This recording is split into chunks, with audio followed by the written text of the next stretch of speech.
नमस्कार, जय हिंद। बहुत ही शानदार टॉपिक है। इसमें लगभग 30 के आसपास आधुनिक भारत के अति महत्वपूर्ण प्रश्न, जी हाँ, वीबीआई जिसको आप कह सकते हैं, वो लेकर के आया हूं। इस एकमात्र वीडियो से आप लगभग 2 सवाल यहां आपका दिखाई दे सकता है एग्जाम में, इस वीडियो से ही केवल। तो इस वीडियो को स्किप बिल्कुल भी मत करिएगा। पूर्व में भी ये वीडियो मैं उपलब्ध कराया था, लेकिन कुछ त्रुटियां हो गई थी, जिस वजह से इसको फिर से दोबारा रीजनरेट करना पड़ा है। तो आ जाइए, बिल्कुल समझते हैं और एक एक पॉइंट को देखते हैं। आइए, पहला सवाल देखिए क्या है। पहला सवाल कह रहा है, प्रथम आंग्ल अफगान युद्ध कब हुआ था? प्रथम आंग्ल अफगान युद्ध, देखिए जो आंग्ल युद्ध हुआ था, जैसे आंग्ल मैसूर या आंग्ल मराठा, है ना, तो इन सब से भी प्रश्न आता है। लेकिन वो सब जब मराठा कराए थे, मैसूर कराए थे, तो वहां करा दिए थे। अब आ गया है आंग्ल वर्मा युद्ध, आंग्ल अफगान युद्ध, तो ये सब बचा हुआ था। तो इसमें देखेंगे और भी इंपॉर्टेंट क्वेश्चन है जो आप देखिएगा। तो प्रथम आंग्ल अफगान युद्ध कब हुआ था? 4 विकल्प है आपके सामने, आप ध्यान दीजिए। जो प्रथम आंग्ल अफगान युद्ध हुआ था, आंग्ल अफगान मतलब कि अंग्रेज और अफगान के साथ हुआ था ना, तो यह हुआ था 1838 से 1842 के मध्य। जी हाँ, 1838 से 1842 के मध्य। तो यहाँ पर सी ऑप्शन बिल्कुल इसका सही हो जाएगा, विकल्प संख्या जो है वो सी राइट हो जाएगा। चलिए आइए, दूसरा सवाल देखिए क्या कह रहा है, नोट कर लीजिएगा, एग्जाम में डायरेक्ट आपसे पूछेगा प्रश्न। अब आते हैं दूसरा। पहला तो 1838 से, कहीं कहीं 39 भी देता है, कहीं कहीं आपको ये 1839 भी देता है, 1839 भी देता है, कहीं के 39 से 42। ध्यान रखना है 38 या 39, दोनों ऑप्शन नहीं देगा, ये भी जान लीजिए। आइए, दूसरा आंग्ल अफगान युद्ध कब हुआ था? तो याद करना बड़ा ही इजी है। जैसे हमने पहले बताया कि 38 मतलब 1838 या 1839। तो अगर आप 39 को 2 गुना करेंगे, यानी कि दूसरा है तो 2 गुना करेंगे, तो 39 दूना 78 हो जाएगा। यानी कि दूसरा जो हुआ है वह 1878 से 1880, ये है दूसरा का। तो ये भी आपको याद कर लेना है। पहला 1839 से 42 या 38 से 42, जो भी हो ऑप्शन में। दूसरा जो है वो 1878 से 80।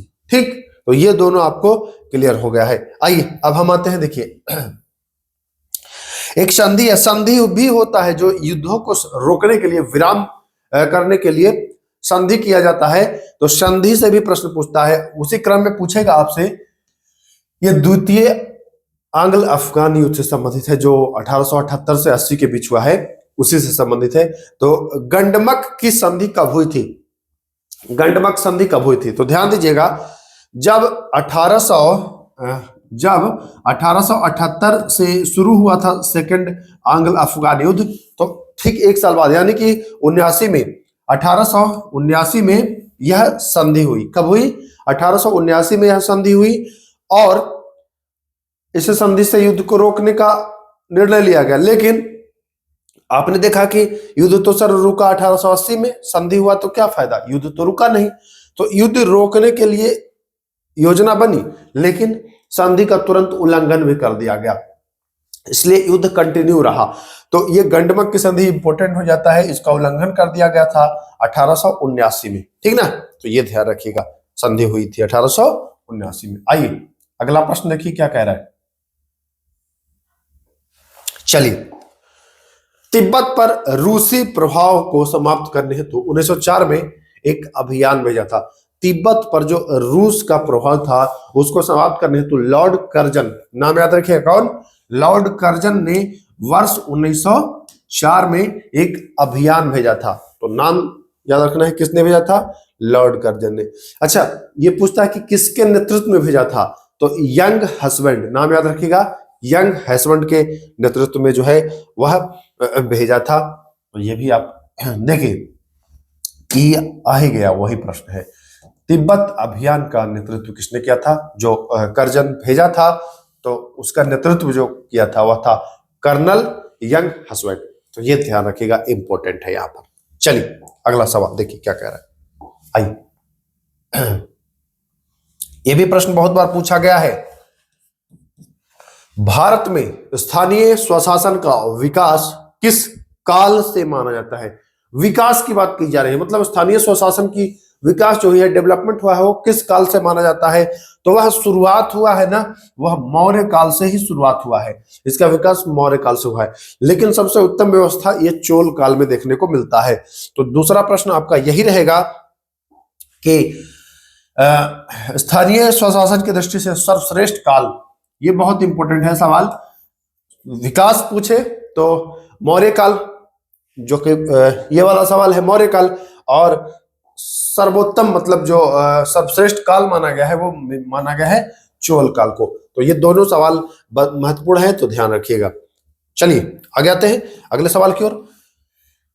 देखिए ये आया था, मेयो का प्रस्ताव आया था, तो यही प्रश्न पूछता है मेयो का प्रस्ताव। ये मेन प्रश्न यही है, मेयो का प्रस्ताव, विकेंद्रीकरण से संबंधित लॉर्ड मेयो का प्रस्ताव। बहुत महत्वपूर्ण प्रश्न करा रहा हूं।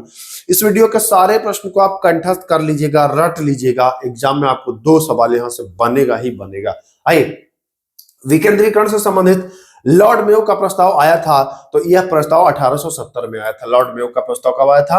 1870 में, यानी कि यहां पर भी सी सही हो जाएगा। आइए अगला सवाल देखिए। अब आते हैं, जैसे कुछ विलय हुआ था, भारत के जो देशी रियासत थे ना, उसमें टूट टूट करके विलय हुआ था, तो वहां से भी प्रश्न आता है।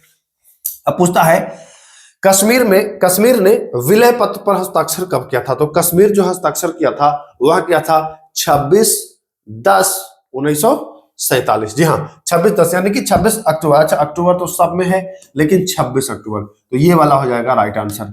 कश्मीर ने विलय पत्र पर हस्ताक्षर कब किया था? तो 26/10/1947 को किया था। वहीं अगर हम जूनागढ़ की बात करें तो देखिए, जूनागढ़ ने शुरुआती में तो 47 में ही किया था, बट पूर्ण रूप से जो अगर हम बात करते हैं तो 1948 में इसने किया है, तो राइट आंसर 1948 हो जाएगा। चलिए हम आते हैं आगे।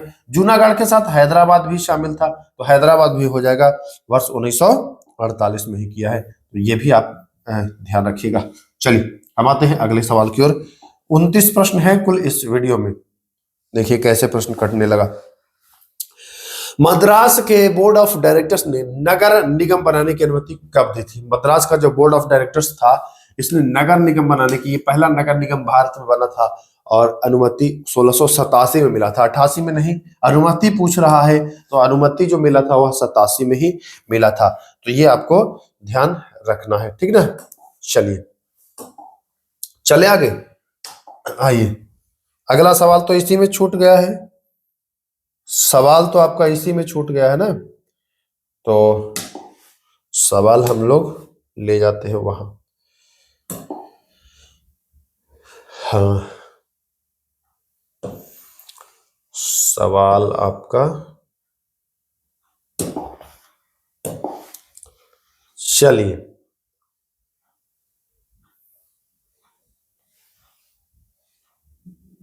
देखिए सवाल आ गया। ये देखिए क्या है सवाल। भारतीय स्वशासन का पिता किसे कहा जाता है? तो भारतीय स्वशासन का पिता लॉर्ड रिपन को। तो यहाँ पर 13 का जो डी ऑप्शन हो जाएगा वो सही हो जाएगा। भारतीय स्वशासन का पिता लॉर्ड रिपन। ये भी महत्वपूर्ण सवाल है, एग्जाम में आपको यहाँ पर दिखाई देगा, भेटाई देगा। ये प्रश्न ऐसे ऐसे प्रश्न लाया हो ना जो एग्जाम में दिखता ही है। आइए अब आते हैं, राज्य पुनर्गठन आयोग की नियुक्ति कब की गई थी? राज्य पुनर्गठन आयोग, ध्यान रखिएगा, यह 1953 में, कहीं कहीं 1954 भी देता है। क्यों देता है ना? क्योंकि इसकी जो नियुक्ति की गई थी वो एकदम लास्ट समय में किया गया था, 29 दिसंबर को किया गया था, 29 दिसंबर को किया गया था, 29 दिसंबर 1953 को। तो कहीं कहीं किसी किसी किताब में 1954 में दिया है। अगर ऑप्शन में 1953 न रहे तो 54 लगाइएगा। बाकी ध्यान रखिएगा, राज्य पुनर्गठन आयोग की जो नियुक्ति हुई थी वह वर्ष 1953 में हुई थी, ठीक ना। अब पूछता है कि इसके अध्यक्ष कौन थे और इसमें सदस्य कौन कौन थे, तो ध्यान दीजिएगा। राज्य पुनर्गठन आयोग के अध्यक्ष जो थे वह न्यायमूर्ति फजल अली थे। कौन थे? न्यायमूर्ति फजल अली। और इसमें सदस्य कौन थे? तो सदस्य में थे हृदयनाथ कुंजरू, यानी कि HN कुंजरू जी थे, और KM पाड़ेकर थे, KM पाड़ेकर थे, और फजल अली तो अध्यक्ष थे ही।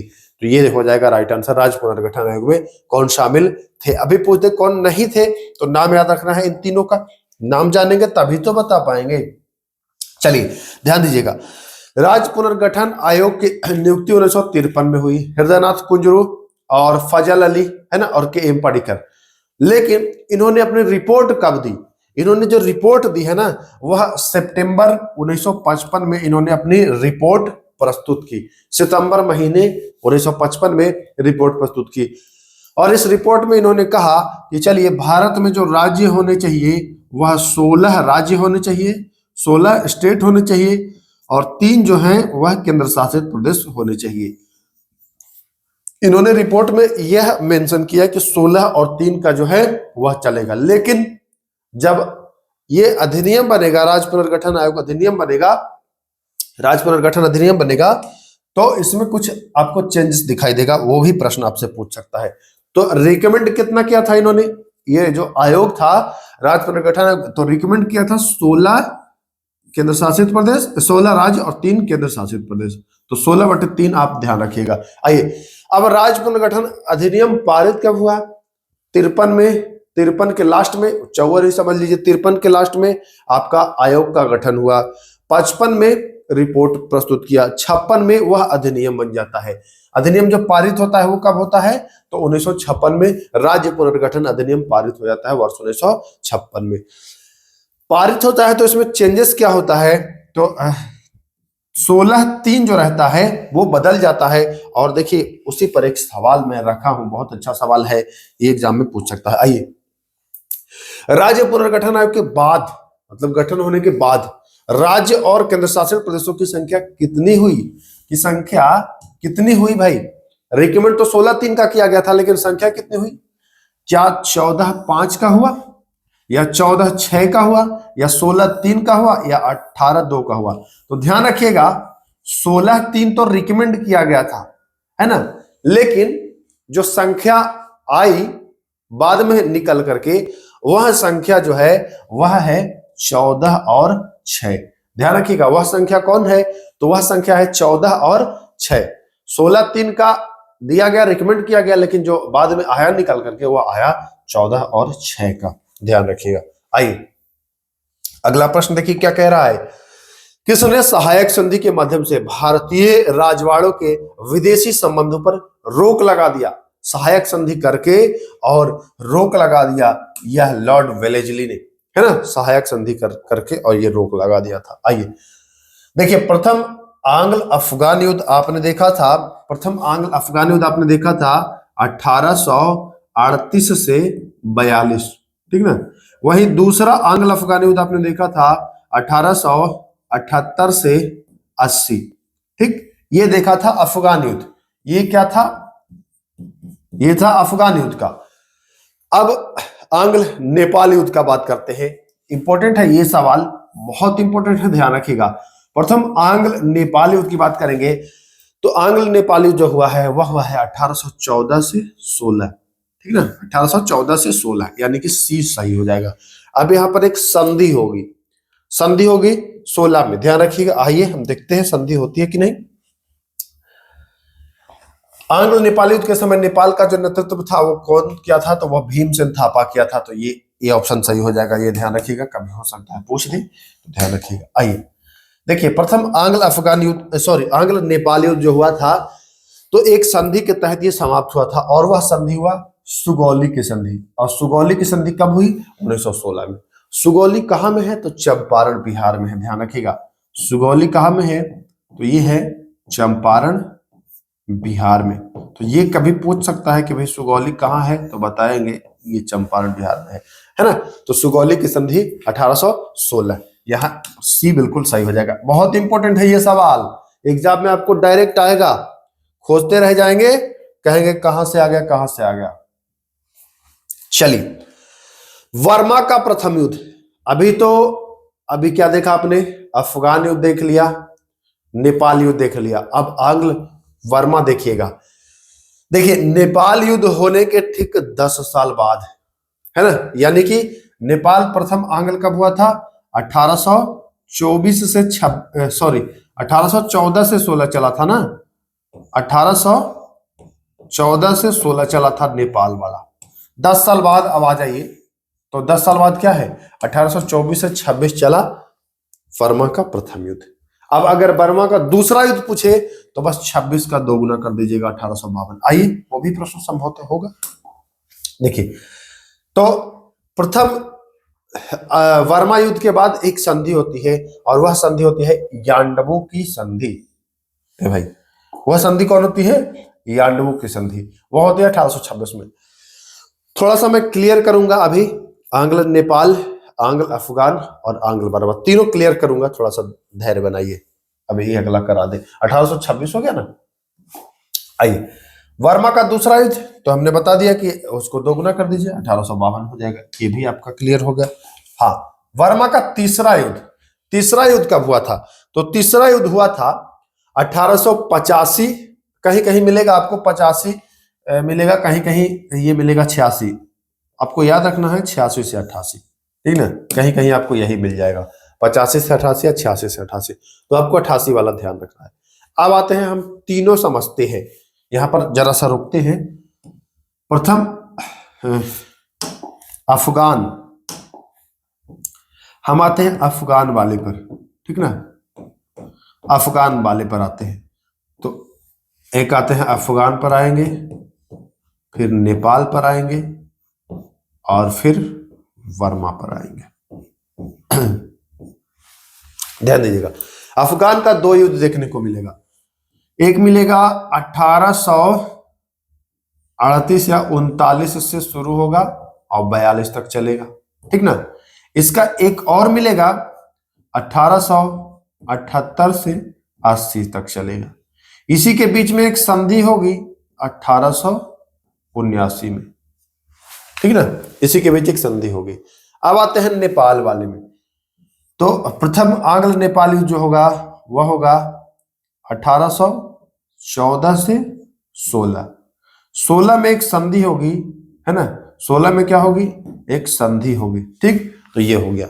अब आइए वर्मा वाला, तो इसके 10 साल बाद वर्मा का प्रथम युद्ध होता है, यानी कि 1824 से 26। दूसरा इसको दोगुना कर देंगे तो 1852, और 26 में एक संधि भी होगी, 26 में एक संधि भी होगी, जिससे प्रथम आंग्ल वर्मा युद्ध समाप्त होगा। अब तीसरा की बात करें तो तीसरा वर्मा का तीसरा युद्ध 1886 से 88, ये भी आप देख लिए, है ना। तो यहां तक तो सब कुछ आपका क्लियर हो ही गया होगा। आइए, अब आते हैं कि वर्मा को भारत से अलग कब कर दिया गया। तो जो भारत शासन अधिनियम 1935 आया था, इसी से इसको अलग करने की कोशिश की गई, और प्रोसेस जो है वो पूरा हुआ 1937 में। तो विकल्प यहाँ पर सी जो है, विकल्प यहाँ पर जो सी है वह क्या हो जाएगा, सही हो जाएगा, विकल्प सी सही हो जाएगा, है ना, बी नहीं सी, 1937 में। लेकिन यह स्वतंत्र कब होता है वर्मा, ये भी प्रश्न पूछा गया है कि वर्मा को पूर्ण स्वतंत्रता कब मिली है। तो यह पूर्व स्वतंत्र जो हुआ है, यह हुआ है वर्ष 1948 में, तो ये ध्यान रखिएगा, कब हुआ है, वर्ष 1948 में। अब आ जाते हैं आखिरी सवाल पर, ये सवाल आप कर ही लेंगे। बहुत बार आपने सुना होगा कोहिनूर हीरा, कोहिनूर हीरा, कोहिनूर हीरा, तो कोहिनूर हीरा तो चला ही गया था लेकर के। अब रणजीत सिंह को कोहिनूर हीरा फिर वापस कैसे प्राप्त हुआ था, तो यह प्राप्त हुआ था शाह शुजा अफगानी शासक से। किससे, शाह शुजा अफगानी शासक से। तो चलिए, मुझे उम्मीद है कि आज के इस 29 प्रश्न में आपने लगभग सब याद कर लिया होगा, 29 के 29। अगर इसको याद कर लिया है तो एकदम निश्चिंत रहिए, एग्जाम में यहाँ से प्रश्न आपको आएगा और आप 1 से 2 नंबर उठाएंगे उठाएंगे उठाएंगे। तो चलिए, फिर मिलते हैं किसी अगले वीडियो में, तब तक के लिए नमस्कार, जय हिंद।